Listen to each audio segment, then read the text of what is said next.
les goûts qu'on attribue aux autres et ce qui nous répulse ou ce qui va nous attirer en dit beaucoup plus. Je suis en train de préparer la prochaine édition de ma newsletter qui porte sur la fameuse trend de Going Analog en 2026. Et pour ça, je relis aussi des parties de la distinction de Pierre Bourdieu et je suis retombée sur cette phrase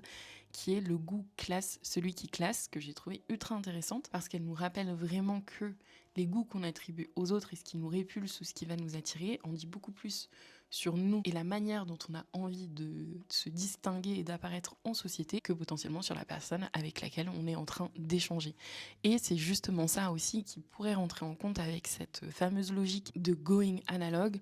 où à la fois ce dégoût pour les réseaux et cette culture qu'on pourrait considérer comme étant un peu plus populaire nous informe sur notre propre volonté de se distinguer et d'appartenir à une autre catégorie de personnes, qui serait celle qui retourne à des manières de se cultiver qui seraient plus tangibles et peut-être plus classiques, et donc qui seraient associées à une certaine forme de noblesse intellectuelle, comme Bourdieu en parle dans La Distinction. Si ce sujet t'intéresse, il fait partie des différentes réflexions qu'on explore dans la prochaine édition de ma newsletter qui s'appelle La Piscine sur Substack. Je te mets le lien quelque part sur cet écran et je te dis à très vite au bord du bassin.